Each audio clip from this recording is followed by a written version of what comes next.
What is going on, YouTube? I am Prepper Princess, the author of Living on Almost Nothing. If you're interested in purchasing my book, I'll go ahead and leave a link down in the description box below. I have made a lot of prepper mistakes, especially when it comes to spending way too much money on gear and pretty much believing all of the lies that additional preppers have told me. So I'm going to give you all of my mistakes, the reasons behind them, the facts and logical truth behind them. First of all, we are going to start with my top 5 prepper mistakes. The first one is going to be gold and silver. I was told by other preppers that having gold was a hedge against inflation and it would somehow save me during some sort of collapse, and that is 100% not true. Gold loses value, and I will explain why. Gold is intended to follow the dollar, parallel to the rise of the dollar and inflation. So what happens is when you go to buy gold, and this is from personal experience, you go and buy gold, say you buy it for $1,300, you hold it for 10 years, and then you sell it, right? It's up to $1,800. You're like, woohoo, up to $1,800, I made $500. Well, you didn't make $500, you just matched the dollar for inflation. So it's supposed to hold its value, not make you money. The problem is that you buy it at full price, which is called spot. You buy it at full price. These types of things don't exactly go on clearance because it's based on the value of the metal itself and the production that goes into it. And it does not, like, there's not going to be any clearance sale where you're going to get it for half off or anything like that. You pay spot for it. You pay MSRP. That is the price. You go to sell it 10 years later. There is no dealer on planet Earth that will give you spot for your ounce of gold. So you are typically getting $50 to $100 below spot. So if it's intended to follow the dollar, and it follows the dollar, dollar for dollar, and it's exactly perfect, but you buy it at full price and then you have to sell it below full price, you did not make a profit. A lot of people talk about there being some sort of economic collapse, and they think that they are going to be the king of the kingdom and they're going to somehow become wealthy after the collapse with this gold that they've been holding on to. Or they're going to use it in some sort of trade and barter situation in order to get food to survive once they run out of a stockpile. So you tell me which would be better. You are starving and you go and you find some guy who's got a loaf of bread and you give him an entire ounce of gold for a piece of bread. Do you think he's gonna have change for you? No, you're gonna be spending $2,000 worth of gold on a loaf of bread when you could be spending $20 worth of silver on a loaf of bread and not get any change, but hey, it's a lot lower value. Now, I do have silver, and it's not because I believe in some sort of economic collapse anymore. I sold all of my gold. That tells you enough right there. The silver that I have is pretty much just leftover family heirlooms that have been passed down. And I have absolutely no value in it other than sentimental reasons. And I'll probably end up eventually selling that as well. In fact, I have a silver set that I'm taking over to a dealer tomorrow. So if you think that gold and silver is going to save you in a collapse, it's not. And you can go ahead and go to anyone that is in a collapse or has been in a collapse, and they will tell you that the gold and silver did not save their life and it did not make them wealthy after the collapse. Let's go ahead and go to number 2. My favorite, guns and ammo. All right, so the guns and ammo. So I'm speaking to you from personal experience. I recently sold either 9 or 10 of my firearms, and nothing special. I had a Colt, a 38 Special, 357 Magnum, shotguns, couple 22s, just standard stuff, standard guns that most people have or carry. It was nothing fancy. It wasn't, I didn't have any famous guns that killed somebody famous. I didn't have any antiques or heirlooms that would appreciate in value, which is the only way that a firearm is going to appreciate in value. So when you go and buy a gun and ammo, you're going to buy a gun for $500, right? and it's gonna sit in your closet. It doesn't shoot right. You don't really go to the range. You only got it for protection and you haven't needed any protection. You go to sell your $500 gun, you're gonna get maybe $200 to $250 if you're lucky. And I was told, I bought all these firearms because I was told by other preppers that you have to have firearms, you have to have guns to keep yourself safe. Well, you only need one to keep yourself safe. And then when I got these guns, these guys going on some sort of bromance firearm rampage were telling me not only did I get the wrong gun, now I have the wrong ammo for the wrong gun. Like, for instance, I got a Maverick shotgun, and instead of saying, you need this type of bullet, they asked me what I bought the shotgun for, and I was like, personal protection. And they were like, well, then you bought the wrong kind of shotgun and you have the wrong kind of shells. Well, that tells me that the fact that they asked me what type of ammo that I purchased, instead of saying you need this type of ammo, they were asking me so that they could correct me. Maybe they had some sort of thing where they needed to feel superior to me, but it didn't matter what my answer was going to be. It was going to be the wrong answer so that I could be corrected. So just be careful in that case, and make sure that you understand that your firearms are not going to appreciate in value. And also remember that you can only carry so many firearms. If you are in a bug out situation, you need to get out of town, you can only carry so many firearms and you can only carry so many bullets. So if you have 20 firearms, you are just a hobbyist. You're not a real, you can't use your armory of firearms as an excuse to become a prepper and just spend your money on stuff. That is, it's all opulence in a backward form. And if you believe that, if you have beliefs that everyone is going to come after you because you're so special, you have some issues with your ego.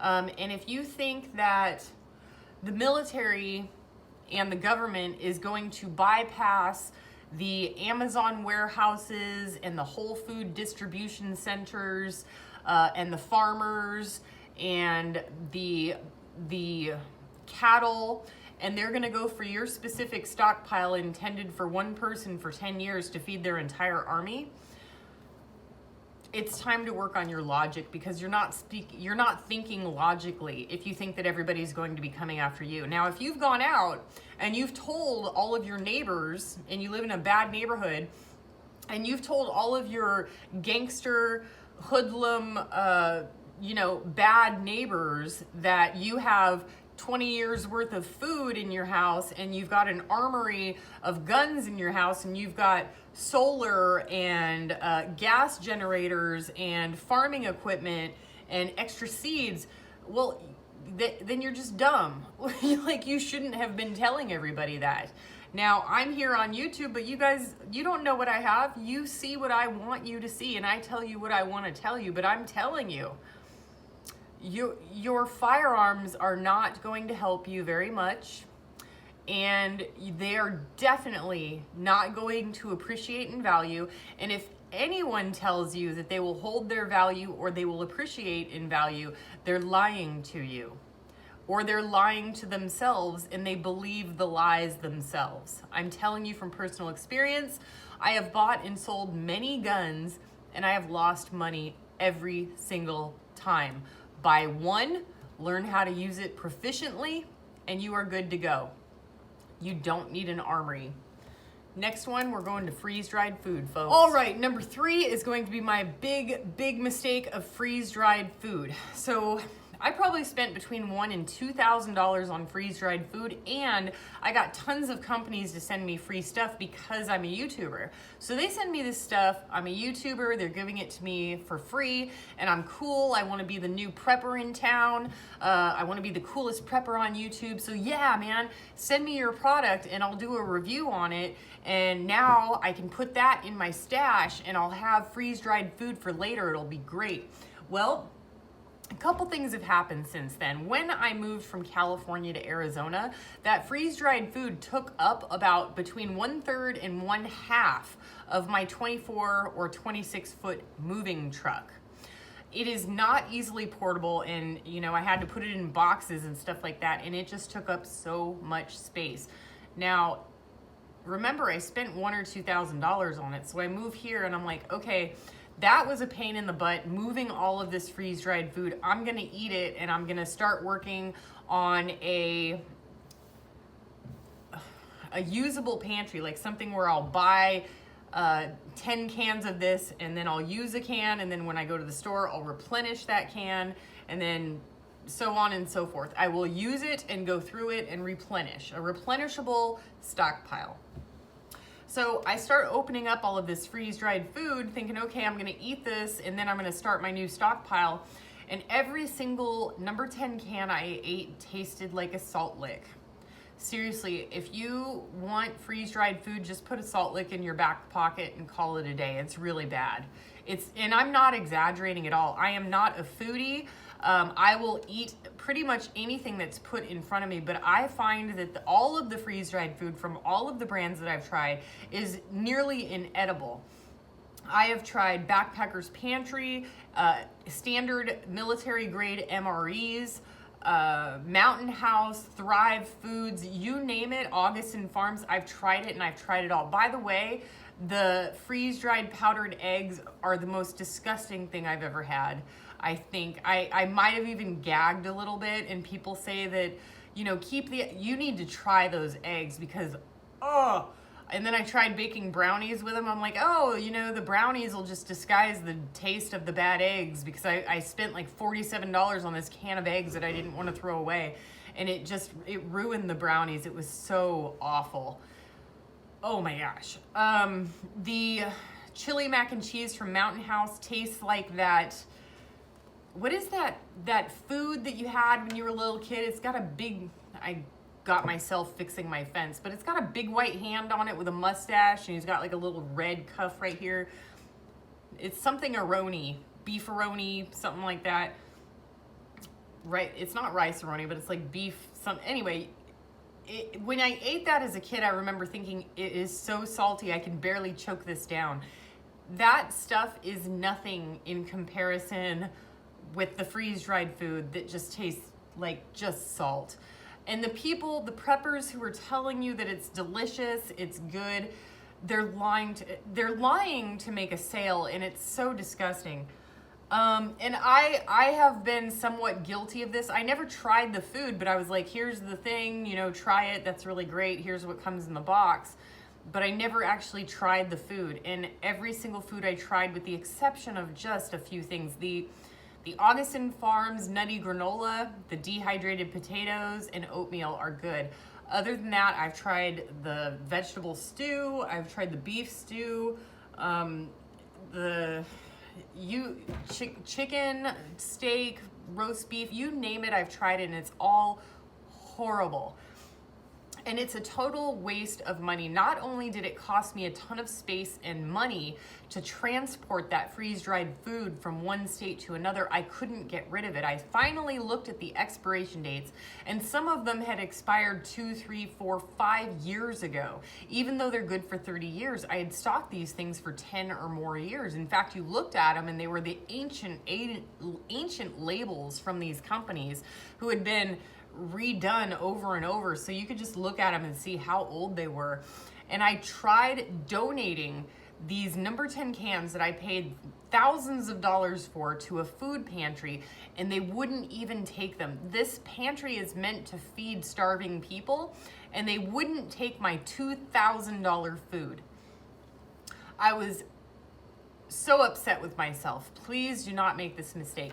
I always recommend now, if you are working on a stockpile or a pantry, always stock what you eat. If you eat Pop-Tarts, M&Ms, and Rice Krispie treats, stock your pantry with that. Stock it with things that you eat and things that you like. And furthermore, you should not be focusing on having a huge stockpile. You should be focusing on hunting, fishing, and foraging in your area. Every region of the United States or UK or where Australia is different. So where other people might be able to hunt deer, I'm able to hunt wild burrow. Where other people might be able to get squirrels, yeah, we don't have squirrels here, but we have pigeons. You know, other people might be able to get turtles. Well, we don't have turtles, but we have rattlesnakes. And we have tons of fish, and we've got freshwater crawfish. So, and I've practiced what I preach. In the desert, you know, your big concern is going to be keeping cool, but when you are foraging and fishing and hunting, you need to practice your craft. You can't just assume that all of the grocery stores are going to be closed and then you're going to live off of your stockpile until you run out and then you're going to learn how to fish and forage. That's not the way it works. That's not the way it should work, because you are going to be so behind the curve on everybody else that you're going to be so behind and you are going to have problems learning that new craft. So for instance, here we have mesquite trees. Mesquite makes flour, sugar, coffee. Like you can roast them and make coffee. We've got these Palo Verdes trees that make peas. We've got cactus in the area that tastes like green beans when it's made properly. We've got citrus fruit, and then we've got date palms. That would be in fish, because I'm right on the Colorado River, and that would be pretty much my diet. And yeah, it would suck. It would not be a lot of variety, but at least I know my area and I know what I can do and what I can have.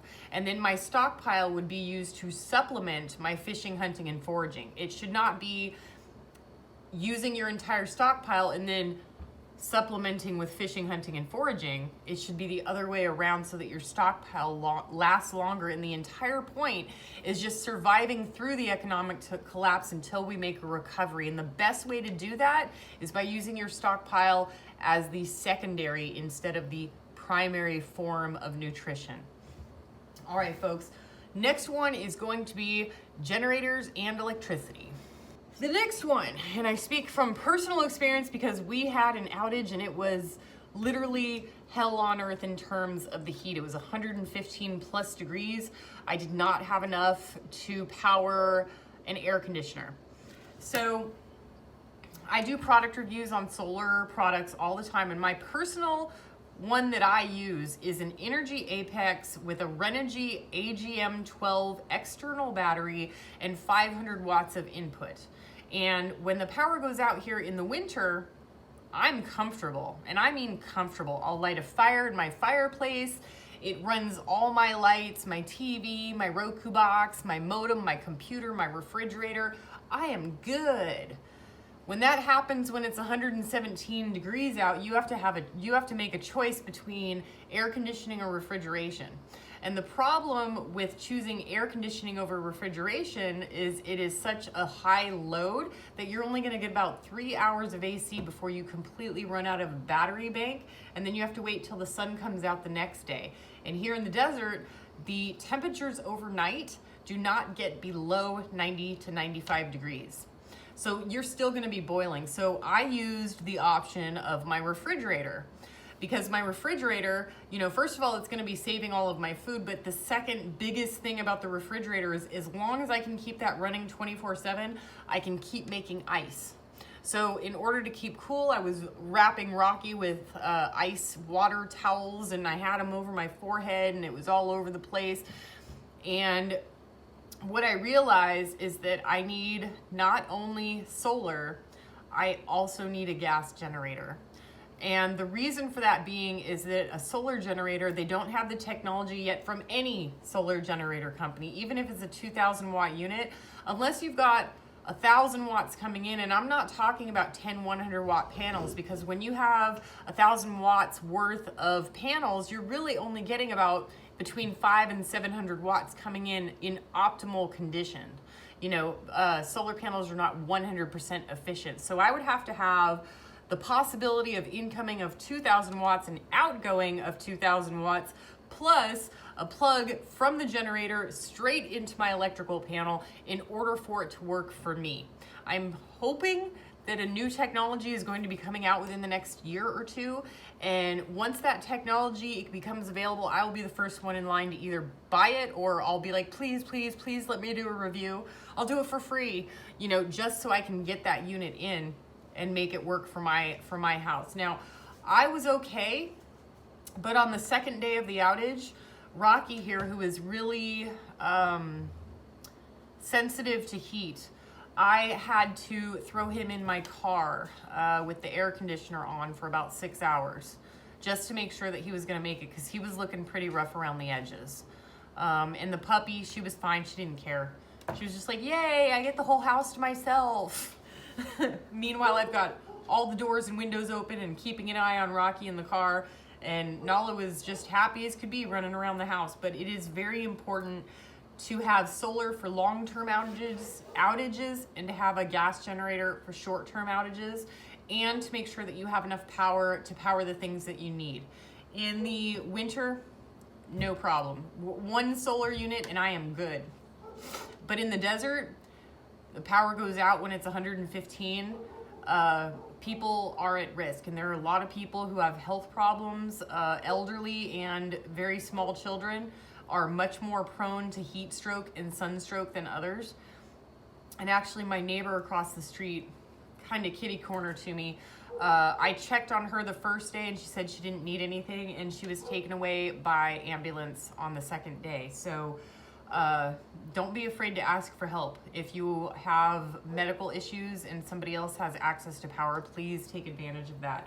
The last and most dumbest thing we're going to talk about is military and paramilitary gear. Last but not least is my favorite, military and paramilitary gear for when the hordes are coming after you and you get into an OK Corral gunfight.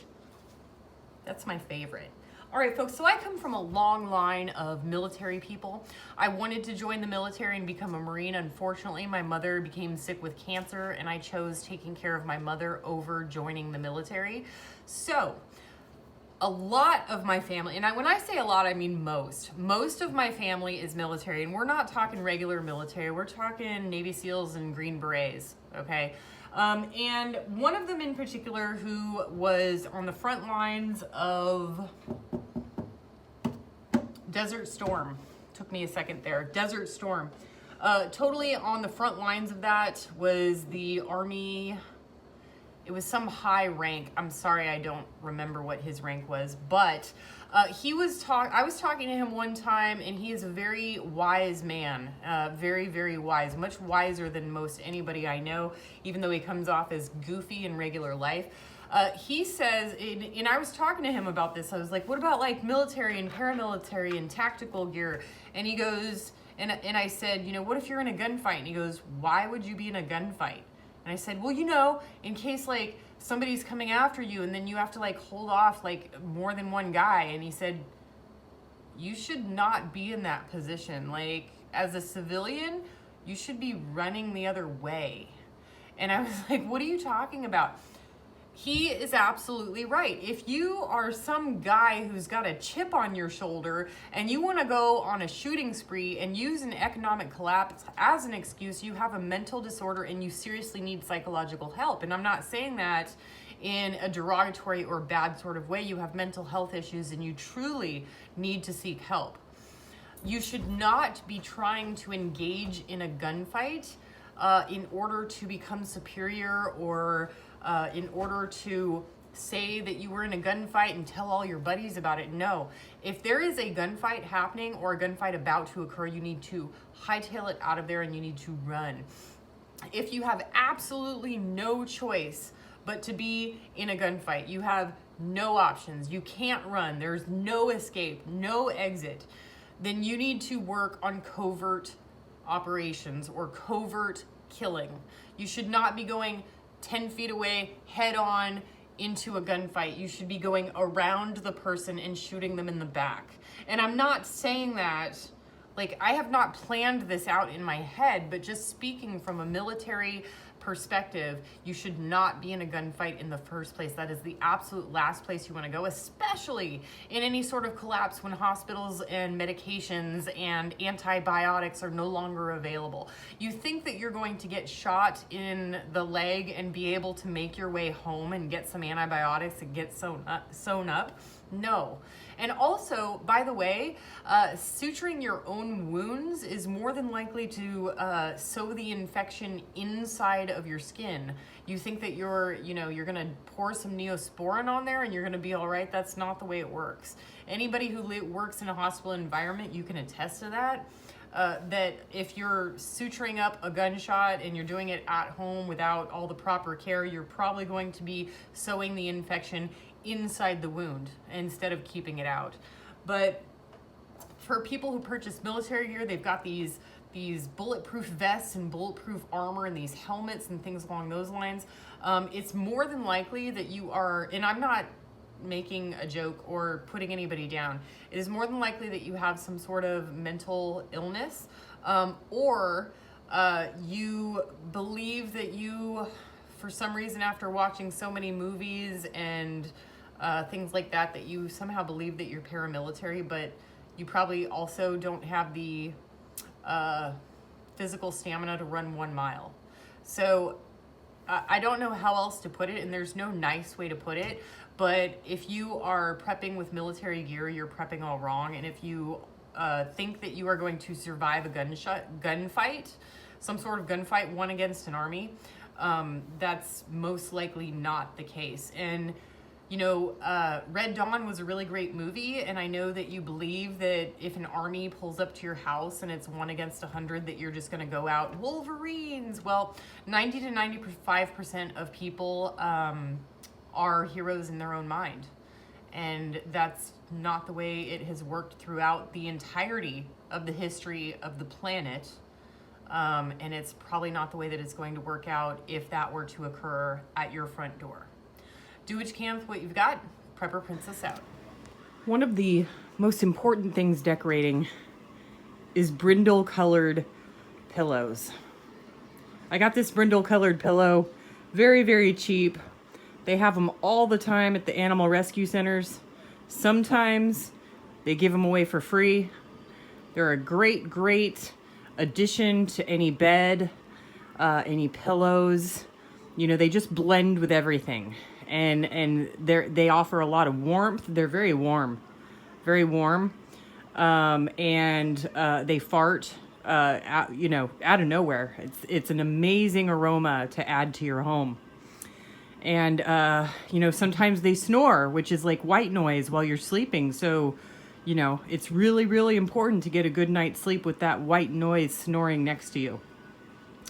So if you ever get a chance, go down to your local animal shelter and get yourself a brindle colored pillow. I can't recommend them enough.